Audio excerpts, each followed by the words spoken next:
Nah, coba. Assalamualaikum warahmatullahi wabarakatuh. Kali ini malam takbiran ya, malam takbiran. Banyak diantara teman-teman yang menjelang Lebaran bersama kumpul sama keluarga. Ada yang mungkin tidak bersama keluarga karena ada pekerjaan atau karena memang beda rumah di luar kota dan lain sebagainya. Dan kali ini saya akan mencoba berbagi cerita. Ini ibu saya, namanya Bu Parti, akan menceritakan bagaimana sih ketika jelang Lebaran tanpa kelengkapan dari keluarga karena ada beberapa pekerjaan dan kesibukan yang mengharuskan kita tidak menjadi bersama. Assalamualaikum. Waalaikumsalam warahmatullahi wabarakatuh. Bu, ya napa Bu, untuk Lebaran kali ini itu suasananya seperti apa? Lebaran tahun ini sepertinya kurang lengkap karena anak-anak nggak bisa pulang karena pandemi dan ditunda pulangnya. Anggota keluarga yang ada di luar atau yang tidak di rumah saat ini siapa saja? Yang di luar itu dua, bapak sama anak yang terakhir. Anak yang nomor 3 ya? Nomor 3. Jadi kita itu 3 bersaudara. Saya nomor 2, ada kakak saya nomor 1, dan 1 yang berada di luar kota di Solo, itu yang anak ketiga. Dan sekarang sudah komunikasi dengan Kodri, yaitu yang anak ketiga itu seperti apa komunikasinya jelang Lebaran? Ya, sepertinya kayak kecewa karena ndak bisa pulang, dan di sana di Solo itu katanya agak sepi. Saya kesendirian di rumah kos itu. Oh, yang lainnya udah pulang semua? Sepertinya jarang karena rumah kos itu kan kebanyakan anak kuliah gitu. Jadi anak kuliah itu semua dipulangkan, akhirnya rumah kos itu banyak yang kosong. Jadi yang perlu teman-teman ketahui bahwa Kodri, yaitu anak ketiga atau adik saya, bahwa dia itu berprofesi di salah satu universitas yang ada di Solo. Dan di tempat kosnya itu dia bersama dengan beberapa teman mahasiswa lainnya. Dan ketika kuliah daring ya, kuliah online, akhirnya kan teman-teman kuliah di situ yang biasa ngekos di situ ya nggak ada lagi di kos, otomatis dia sendirian di situ. Tapi sudah komunikasi seintens apa Bu selama bulan puasa ini? Komunikasi sering, tapi ya rupanya agak kecewa karena nggak bisa pulang itulah. Tapi memang ini dalam rangka mematuhi aturan pemerintah ya? Ya. Yang Ibu dengar seperti apa sih aturan pemerintah terkait dengan mudik itu sendiri? Ya, pemerintah itu kan memang melarang mudik. Karena apa? Mudik hari raya ini kan kebanyakan orang banyak yang dalam kendaraan apa yang gimana ya, pokoknya mengundang, kasarannya itu mengundang untuk COVID itu kan agar COVID itu nggak merajalela. Jadi yang di luar kota itu diharapkan sementara ndak boleh pulang dulu. Kalau biar nggak bawa kasus COVID dari luar, gitu kan. Yang Ibu ketahui bahwa ada cegatan-cegatan di perbatasan-perbatasan, seperti apa infonya? Perbatasan itu ya antara luar kota, luar kabupaten, terus luar apa itu? Apa itu? Antara nih Jawa Timur dan Jawa Tengah itu. Itu apa itu? Perbatasan antara Jawa Timur dan Jawa Tengah pasti ada cegatan ya. Tapi kalau menurut Ibu sendiri, kalau demi keselamatan baik keluarga yang didatangi, yang dikunjungi maupun dari orang yang mudik itu sendiri, cegatan maupun tidak ada cegatan, sebenarnya perlu sadar ya, harus mudik atau tidak kan demi keselamatan bersama ya. Ya memang harus menyadari karena Ya namanya ya kita nggak mengharapkan COVID, nggak mengharapkan kena penyakit itulah. Tapi itu untuk menghindari agar selamat semua antaranya keluarga dan yang di luar. Oke. Tapi kalau tahun-tahun kemarin ketika semua keluarga berkumpul itu suasananya seperti apa di rumah ini? Ya agak rame. Nah sekarang suasananya kalau ada COVID itu sudah hampir 2 tahun. Ini ya sepi. Terus biasanya yang kumpul siapa saja ketika teman-teman itu, ketika saudara-saudara itu nggak bisa kumpul, terus siapa yang mampir ke sini? Ya saudara-saudara dari sepupu, keponakan, itu putranya Bude, kan semua. Karena ini COVID, jadi terbatas lah. Yang perlu hanya yang tua-tua, dan sekarang kan ada HP, ada komunikasi, itu kan bisa melalui HP. Sudah berapa tahun situasi seperti ini, maksudnya nggak bisa kumpul sama keluarga terus karena pandemi COVID ini?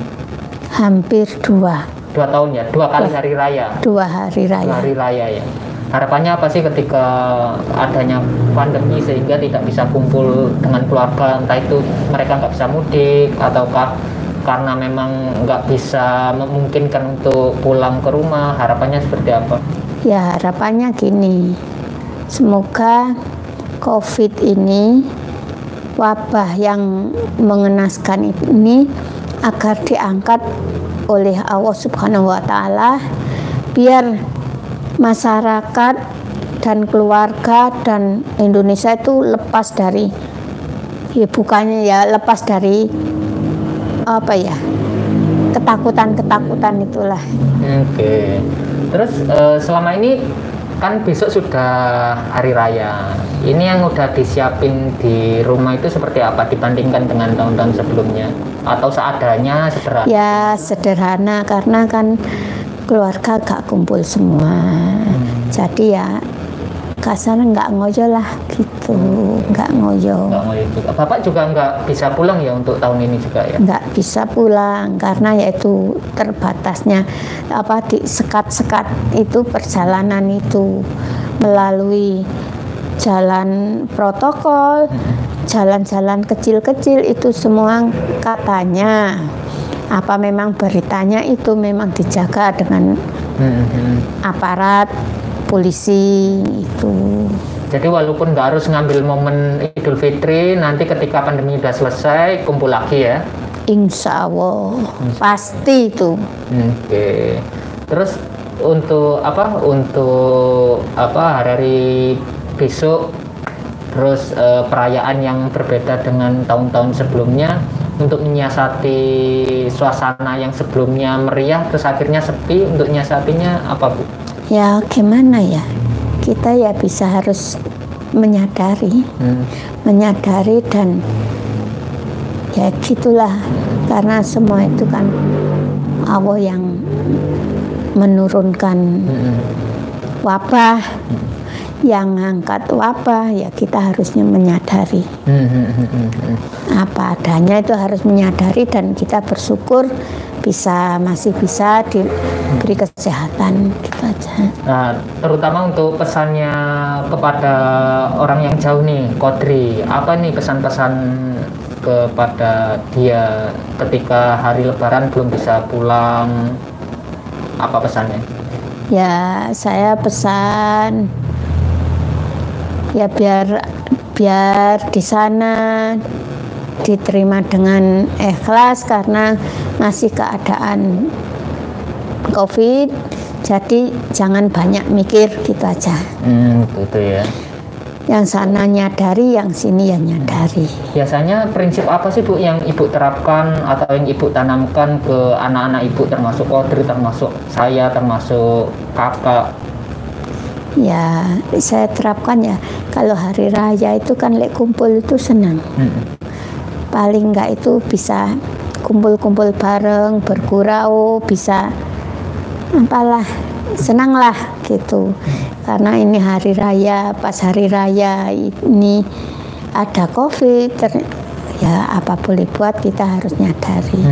Benar. Nah, terus untuk saat ini gimana sih Bu menurut Ibu ketika pandemi ini tidak selesai cepat dan lama sekali, terus apa berdampak sih terhadap kehidupan sehari-hari yang sebelum adanya pandemi itu? Seperti apa dampaknya? Dampaknya itu ya usaha itu agak menurun. Terus dalam kekeluargaan itu nggak banyak silaturahmi karena apa? Yaitu pandemi itu kan dilarang berdekatan, dilarang, bukannya dilarang itu nggak harus jaga jarak, nggak boleh gini. Akhirnya kan seperti penyekatan diri, harus waspada gitu. Nggak seperti hari raya yang dulu bisa kumpul-kumpul, bisa bareng-bareng, silaturahmi. Sekarang ya gini, pandemi ini akhirnya seperti dalam keluargaku agak kurang raket. Ya sebetulnya raket, tapi kan kurang kalau nggak tatapan muka itu kurang pas gitu. Ya hanya melalui HP itu kan ya bisa, tapi kan seperti ada yang kurang gitu ya. Kurang silaturahminya itu kurang. Iya. Bu, kalau nggak salah kan Ibu juga membuka usaha kuliner ya, namanya Warung Bu Parti. Ketika ada pandemi datang itu dampaknya seperti apa? Ya sedikit kurang, tapi kita bersyukur masih diparingi sehat gitu. Keluarga sehat, anak-anak sehat, dan rezeki nanti kan bisa sendiri. Bisa datang sendiri dengan jalan yang berbeda. Iya. Terus biasanya itu untuk menyiasati mungkin bisnis yang biasanya berjalan terus akhirnya berhenti karena pandemi, untuk nyiasatin itu seperti apa? Ya kita bukan cari profesi lain, tapi kita tambahan cari jalan lain. Seperti apa maksudnya, gambarnya seperti apa gitu? Pesanan itu saya terima gitu. Jadi harus terus gerak, terus kreatif, ya apa carane cek niso terus ya. Gitu. Bu, ketika jelang Lebaran ini tadi udah seramai apa? Siapa yang udah mampir ke rumah? Terus kita sudah kemana saja? Ini tadi kan kita udah mampir untuk bagi-bagi zakat fitrah ya, beberapa saudara-saudara. Bisa diceritakan maksudnya untuk zakat fitrah itu sendiri seperti apa sih anunya intinya? Hal apa yang kasaran ya manfaatilah menurut Ibu, maksudnya secara filosofi ini pripun nggih basa Jawa mboten apa Bu? Zakat itu zakat itu kan memang diharuskan bagi muslim, kan harus diharuskan karena membuang menyucikan harta, membuang dosa kita atau menyucikan harta. Biar kembali fitrah katanya itu begitu, tapi tergantung dari pribadinya sendiri. Karena pribadinya sendiri orangnya baik ya pasti baik gitu. Ya kita mengikuti, pokoknya kita berusaha yang terbaik. Yang pasti kan dari saudara-saudara kita ada yang beruntung, ada yang kurang beruntung dan sebagainya, ada yang sederhana, ada yang kekurangan dan sebagainya. Mungkin setuju nggak Ibu bahwa zakat fitrah itu sebenarnya untuk bagi yang punya bisa memberikan ke yang kurang beruntung, sehingga harta itu imbang, sehingga tidak ada iri dengki karena sama mendapat bagian gitu loh. Menurut Ibu pripun? Bagi saya itu ya zakat itu itu memang harus. Memang harus dibagikan ke fakir miskin itu. Jadi kita Ya harus, memang harus itu. Harus wajib karena bagi orang muslim itu bagi orang muslim wajib. Ini tadi seberapa banyak zakat fitrah yang Ibu bagikan?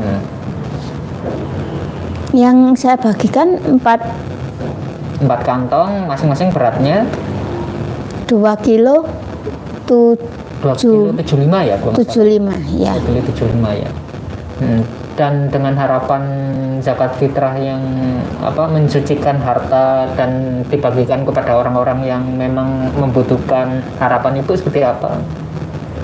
Harapannya yang menerima agar senang kita, yang fitrah agar punya hati yang ikhlas. Otomatis hati ikhlas itu kan ya enak lah, nggak ada beban pikiran gitu, nggak ada beban. Terus harapan Ibu setelah Hari Raya Idul Fitri ini, mungkin doa, harapan, dan mungkin istilah cita-cita atau keinginan gitu seperti apa di tahun mendatang? Ya, kita setelah Hari Raya, kita bukan setelah Hari Raya, sekarang pun kita citanya mendoakan anak, keluarga, dan saudara-saudara kita agar hidupnya itu sama-sama tentram dan bisa berusaha lagi untuk usaha-usaha lain dan dapat rezeki yang barokah. Amin. Dan sehat. Semuanya itu harapannya sehat, otomatis bisa cari rezeki itu. Amin. Biarpun pandemi.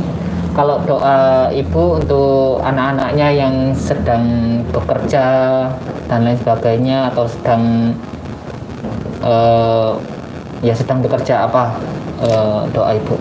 Doanya Ibu anak bekerja, ya kita mendoakan mendoakan agar anaknya berangkat bekerja, dapat rezeki yang barokah, dapat diberi keselamatan, dapat itulah ilmu yang terbaik, rezeki yang terbaik itu. Itu saja ya. Dalam perjalanan biar selamat. Amin. Amin. Jadi gambarannya ketika anak seperti apa? Maksudnya sekarang masing-masing di mana, terus sibuk apa? Ibu ceritakan dari sisi Ibu. Menurut saya anak-anak saya ada kesibukannya, itu saya syukuri. Karena apa? Alhamdulillah anak itu sudah bekerja, biarpun